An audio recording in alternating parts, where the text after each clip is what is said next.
महाराष्ट्र विशेषमध्ये सगळ्यांचं स्वागत. नमस्कार, मी अमित कत्रे. महाराष्ट्रातल्या तुमच्यासाठी उपयोगी योजना आणि महत्त्वाच्या घडामोडींचा आढावा घेऊया. हरित महाराष्ट्रासाठी मोठा निर्णय घेण्यात आलाय. राज्यात 300 कोटी वृक्ष लागवडीचा महत्त्वाकांक्षी कार्यक्रम हाती घेण्याचे निर्देश मुख्यमंत्री देवेंद्र फडणवीस यांनी दिले. मुख्यमंत्री फडणवीस यांच्या अध्यक्षतेखाली हरित महाराष्ट्र प्राधिकरण स्थापनेबाबत बैठक पार पडली. पर्यावरण संवर्धन, हवामान बदलाशी लढा आणि ग्रामीण रोजगार निर्मिती या त्रिसूत्रीवरती कार्यक्रम राबवला जाणार आहे. 2026 ते 2031 या कालावधीत राज्यामध्ये वृक्ष लागवड होणार असून मराठवाड्यासारख्या कमी वृक्षाच्छादन असलेल्या भागांना प्राधान्य दिलं जाणार आहे. या मोहिमेमध्ये बांबू, सागासह स्थानिक प्रजातींची लागवड, स्टार्टअप्स, स्वयंसेवी संस्था, शेतकरी, महिला आणि युवकांचा सहभाग असणार आहे.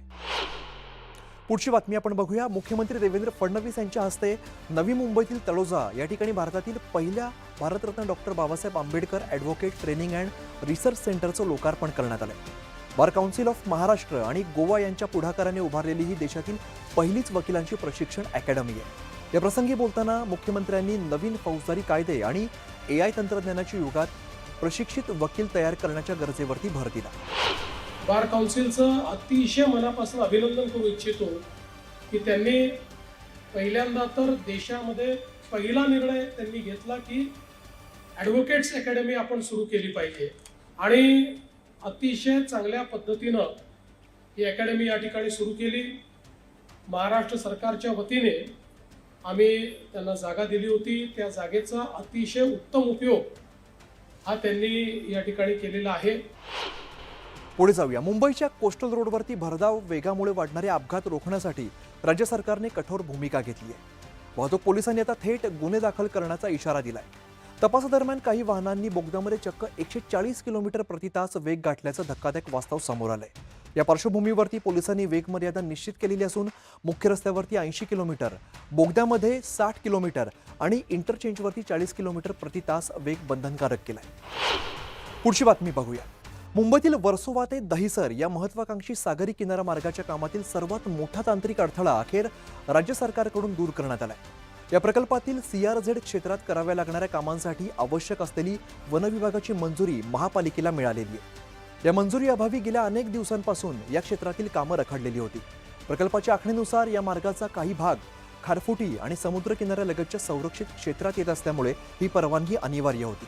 आता वन विभागाची परवानगी मिळाल्यामुळे या पट्ट्यातील पुलांचे खांब उभारणं आणि इतर बांधकामं तातडीने सुरू होणार आहेत. पश्चिम महाराष्ट्र आणि कोकणाला थेट जोडणाऱ्या राज्य सरकारच्या महत्त्वाकांक्षी प्रकल्पाला नवी गती मिळणार आहे. कोल्हापूर वैभववाडी रेल्वे मार्गाचे अनेक वर्षांचं स्वप्न अखेर 2027 मध्ये प्रत्यक्षात उतरत आहे. केंद्रीय अर्थसंकल्पातून महाराष्ट्रासाठी जाहीर झालेल्या 30,000 कोटी रुपयांच्या रेल्वे निधीपैकी या प्रकल्पासाठी केंद्र शासनाच्या हिश्श्याचे 3,411 कोटी रुपये हे निश्चित करण्यात आलेले आहेत. या निर्णयामुळे गेल्या 9 वर्षांपासून रखडलेला हा प्रकल्प आता फास्ट ट्रॅकवरती आलेला आहे. या रेल्वे मार्गासाठी राज्य सरकारही आपला वाटा तातडीने देणार असून लवकरच भूसंपादनाच्या प्रक्रियेला सुरुवात होणार आहे. मुंबई पुणे द्रुतगती महामार्गावरती बोरघाटात गॅस टँकरचा अपघातामुळे मोठ्या प्रमाणात वाहतूक कोंडी होऊन वाहनचालकांना झालेल्या त्रासाची गंभीर दखल उपमुख्यमंत्री एकनाथ शिंदे यांनी घेतली. या पुढील काळामध्ये अशा घटनांची पुनरावृत्ती होणार नाही यासाठी विशेष आपत्कालीन वाहतूक आराखडा मुंबई पुणे द्रुतगती महामार्गासाठी तयार करण्याचे निर्देश MSRDC त्याचप्रमाणे पोलिसांना दिले. दरम्यान मुंबई पुणे मिसिंग लिंकचं काम अंतिम टप्प्यात असून ते तातडीने पूर्ण करून हा टप्पा लवकरात लवकर सुरू करण्याचे निर्देशही त्यांनी विभागाला दिले.